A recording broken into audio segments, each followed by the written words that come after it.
Anar Məmmədli, Hafiz Həsənov, Bəşir Süleymanlı, Akif Qurbanov, Məmməd Məmmədzadə uzun illərdir ölkədəki seçki pozuntularını şərh eləyən bu qeyri-hökumət təşkilatı rəhbərlərini indi daha bir məqam birləşdirir.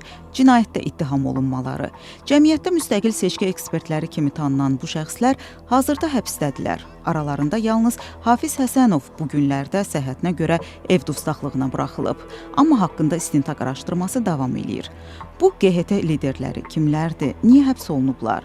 Təəssüflər olsun ki, hal-hazırki siyasi şərait ölkədə azad demokratik seçkilərin keçirilməsi üçün zəruri şərtlərlə təmin olunmuyor. Əvvəlki seçkilərdən heç nə ilə fərqlənmədi. Ənənəvi qaydada pozuntularla müşahidə olunduğu, istər bir nəfərin digərin yerinə səs verməsi, toplu halında, qrup halında səs vermədə iştirakın təmin olunması və s. 6+1 bərabərdir, 1 edir məntiqi ilə yanaşırsa və o 6 formal namizədlər də yalnız bir nəfər üçün çalışırsa, onun nəticəsini heç bir halda legitim qiymətləndirmək mümkün deyil. Əvvəllər Azərbaycanda seçkiləri müşahidə edib, sonra tənqidi hesabatlar hazırlayan yerli təşkilatlar diqqət çəkirdi. Amma ölkədə ötən il 2024-cü ildə baş tutan istər prezident, istərsə də parlament seçkisindən, üstəlik bu ilin bələdiyyə seçkilərindən sonra yerli təşkilatların tənqidi hesabatları müşahidə edilmədi. Hələ həbsindən öncə bu durumu Azadlıq Radiosuna şərh edən Vətəndaş Hüquqları İnstitutunun rəhbəri, seçki eksperti Bəşir Süleymanlı bunu həm texniki, həm də siyasi əngəllərlə izah edirdi. Yerli müşahidə, söhbət müstəqil müşahidə qruplarından gedir, fəaliyyət göstərə bilmir.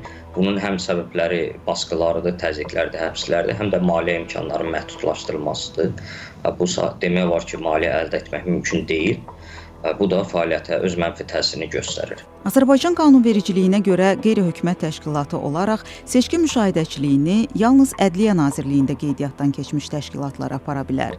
Qeydiyyat olsa belə, həmin təşkilatlar həm də Mərkəzi Seçki Komissiyasında qeydiyyatdan keçməlidirlər. Müstəqil təşkilatlar məhz bu qeydiyyatla bağlı problem yaşadıqlarını iddia edirlər. Məsələ texniki əngəllərlə də bitmir. Ölkədə son 2 seçki, ötən ilin parlament və bu ilin bələdiyyə seçkiləri keçiriləndə artıq 20 ildən çox seçki müşahidəçiliyi sahəsində ixtisaslaşmış bir təşkilat rəhbəri, seçkilərin monitorinqi və demokratiyanın tədrisi mərkəzinin rəhbəri Anar Məmmədli artıq həbsdə idi. Bu, onun seçki fəaliyyəti ilə məşğul olandan ikinci həbsidir, qaçaqmalçılıq ittihamı ilə. Eyni ittihamla seçki müşahidəçiliyi ilə məşğul olan Demokratiya Təşəbbüslər İnstitutunun rəhbəri Akif Qurbanov da həbs olunmuşdu. Bu ilin martında isə seçki müşahidəsi, demokratik iştirakçılığın təşviqi və vətəndaş cəmiyyətinin inkişafı istiqamətində fəaliyyət göstərən Bəşir Süleymanlı, Məmməd Məmmədzadə və Hafiz Həsənov da qanunsuz sahibkarlıq, vergidən yayınma və digər ittihamlarla üz-üzə qaldılar. Onların hər biri bu ittihamları əsassız sayır, həbslərini seçki və siyasi fəaliyyətləri ilə əlaqələndirirlər. Müxalif Azərbaycan Xalq Cəbhəsi Partiyasının sədri Əli Kərimli hesab eləyir ki, indiyədək ölkədə demokratik institutların fəaliyyətini zəiflətmək niyyəti olan hakimiyyət artıq bu həbslərlə yeni mərhələyə qədəm qoyub. Azərbaycan hakimiyyətini narahat edən Azərbaycanda belə bir şəbəkənin varlığı, belə bir potensialın varlığıdır. Hər bir institutlaşmanı, hər bir demokratik təsisatı Azərbaycan hakimiyyəti özünə təhlükə sayır. Ona görə də istəmirlər ki, Azərbaycanda peşəkar, beynəlxalq standartlara yaxın yerli müşahidəçilik institutu ümumiyyətlə mövcud olsun.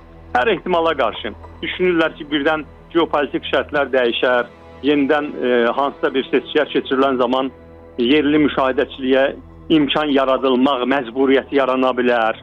Ona görə də Azərbaycanı dümdüz düzləyirlər ki, heç bir institut qalmasın, heç bir media olmasın, heç bir yerli müşahidəçiliyi olmasın. Beynəlxalq hesabatlarda, xüsusən də ATƏT-in Demokratik Təsisatlar və İnsan Haqları Bürosunun uzun illərdir Azərbaycanda seçkiləri müşahidə etdikdən sonra yaydığı hesabatlarda bir qayda olaraq seçkilərin məhdudlaşdırıcı siyasi mühitdə keçirildiyi və fundamental azadlıqların pozulduğu bildirilir. Həmçinin səslərin hesablanması prosesində ciddi problemlərin mövcudluğu qeyd edilir. Əli Kərimli xatırladır ki, 2013-cü il prezident seçkiləri zamanı seçki pozuntularının faktlarla ortaya çıxmasında və bunun beynəlxalq beynəlxalq seçki hesabatlarında əks olunmasında seçkilərin monitorinqi və demokratiyanın tədrisi mərkəzinin rolu böyük olmuşdu deyə rəhbəri Anar Məmmədli ilk həbsini məhz o dövrdə yaşadı. Əli Kərimli deyir ki, seçki sahəsində bir institutun seçki müşahidəçiliyinin formalaşması uzun illər təcrübə tələb eləyir. Bu sahədə mütəxəssislər uzun müddətə formalaşır.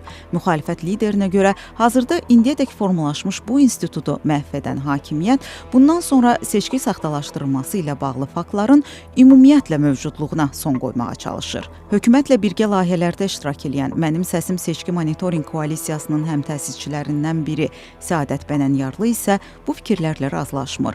O hesab etmir ki, ölkədə sözü gedən QHT rəhbərlərinin həbsi seçkilərin müstəqil müşahidəçiliyini təhlükə altına qoyur. Mən hesab eləmirəm ki, bu seçki prosesinin şəffaf qiymətləndirilməsi təsir edə bilər. Ümumiyyətlə hesab edirəm ki, burada vətəndaş cəmiyyəti öz işinin daha şəffaf qurması, öz işinin daha dəqiq işləməsi ki, o qədər ki, belə yol verilməsin, belə iddiaların ortaya çıxmasına. Bu həbsləri biz də izləyirik. Bu prosesin sonuna, yəni ki, burada necə gedəcək, bunu necə qiymətləndirəcək, bunu prosesin hələ gedişatı göstərəcək. Azərbaycanda keçirilən son seçkini, yanvarın 29-da baş tutan bələdiyyə seçkilərini heç beynəlxalq müşahidəçilər də izləmədi. Hökumət seçkinin lokal xarakterli olduğunu deyib, heç bir beynəlxalq müşahidəçi çağırmadı. İndiyədək öz seçki hesabatlarında bir qayda olaraq Azərbaycandakı seçki pozuntularını tənqid edən Avropa Şurası Parlament Assambleyasının müşahidə missiyası isə ötən ilki növbədənkənar prezident və parlament seçkilərinə də dəvət olunmadı. Həm də bu səbəbdən qurumla Azərbaycan hökuməti arasında yaranan gərginlik artıq ikinci ildir ki, davam edir. Başqa sözlə, ikinci ildir ki, Azərbaycan nümayəndə heyəti bu qurumda təmsil olunmur. Demokratik seçkilər üçün Avropa platforması seçkiləri müşahidə təşkilatının rəhbəri Stefanie Schiffer deyir ki, beynəlxalq müşahidəçilərin qarşısına çəkilən sədd fonunda yerli seçki ekspertlərinin də həbsi çox narahat edici durumdur.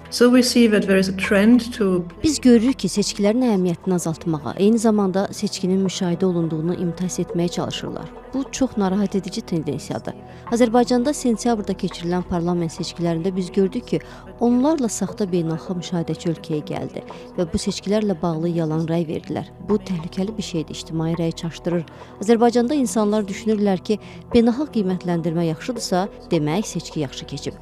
Bu, həm də Avropada seçkiləri saxtalaşdıranların şəbəkəsinin qurulmasına töhfə verir. O ki qaldı, çox cəsarətli və yerli seçki müşahidəçilərinin həbsinə və ya ölkədən çıxıb getməyə məcbur qalmalarına, bu da birbaşa seçki və seçki müşahidəçiliyinin saxtalaşdırılmasına gətirib çıxarır.